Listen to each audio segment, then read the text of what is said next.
In case you missed it, North Dakota DOT says those roads, the interstates that have been closed, are going to remain closed overnight. They'll start some work, and Zeke here says, come on, Hutch, you can do better than this. This has been doggone crazy. When will it be over in Jamestown? Caitlin, thanks for your photo there. Check out these wild sickles. That's right, the wind really creating some fanciness out there, rooftops. And check this out, time lapse of the, well, those are not sand dunes, those are snow drifts just blowing their way along, and as the wind continues, you can see it just clears the ground of snow, making it pretty difficult to measure this nonsense during a blizzard. Thanks again, Vinci, for sharing this in the Grafton area as we head in and through the evening hours. Here is a look at the road conditions very quickly. There's a lot of red on there, but more on the big storm system. Swirling all the way through the northeast now in the United States. Severe thunderstorms down training one after the other in southern Texas. But for us, we still have these little narrow bands we were talking about last night that have set up shop here for the last 8 hours. We've seen this one from the Devil's Lake Basin through Nelson County, Griggs and Steele County into the parts of western Cass County that have been delivering snow for 8 hours. There's been a few more sporadic snow showers in and around the Grand Forks area and into northern parts of Polk County at this hour. Snow has been ongoing in Wadena County, as well as you've let us know. Thanks for that. Again, some of those snow showers that are far away from the radar in Mayville, North Dakota, kind of sneak right underneath the radar beam, and it doesn't look like anything's happening on your interactive radar there. 19 for Babe the Blue Ox, Thief River at that same reading, same as Hallock. 18 Jamestown and Oaks right now, and a low to mid 20s up and down the Red River Valley at this hour. Factor in those winds that are still gusting over 30 miles per hour. Where you see the colors, that's where things are a little strongest. They're from the northwest and west. As we head to bed tonight, that's going to blow the snow around and reduce visibilities. That's a continued problem. 3/4 of a mile in Langdon.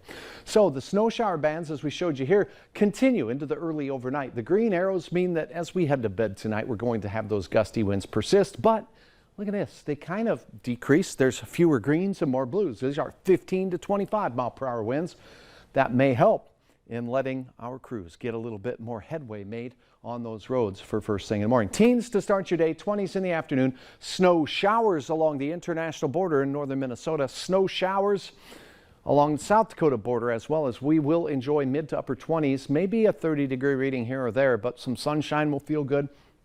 And the winds should be under 40 miles per hour all day long for a real treat in your forecast period. Still way below average for this time of the year. We're going to be lucky to see 30 degrees.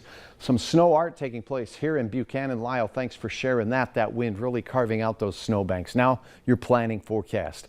A cold start on Good Friday. Can't rule out a flurry or two of snow, but it does not look substantial at this time. And we're going in the right direction. Mid-30s return as we do some daytime melting. Now check out your holiday forecast for the Easter weekend. Temperatures both days near 40 degrees. Now, as we go through into next week, these highs get even warmer. We will challenge 50 degrees. If you have bare fields, there's a chance you might see 50 degrees. But here in Fargo-Moorhead, we're going to stay in those upper 40s.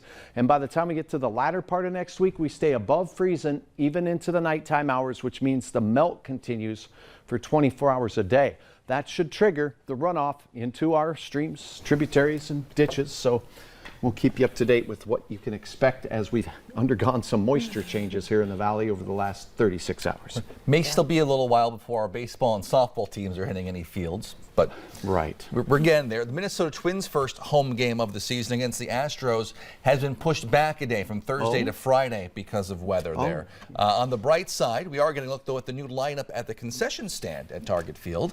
The Twins have 8 local vendors serving food at Target Field this year as part of their Minnesota-made program. There's some Hmong food, the classic ballpark hot dogs there, pork belly sandwiches, fried chicken waffles, and more. I know I'm making you hungry. Vendors say you'll come for the baseball and stay for the food. Is that just us? Are we just always starving at It might 10, be. 18? It's been a while. Well, stick around. We break down budget expectations in Minnesota in an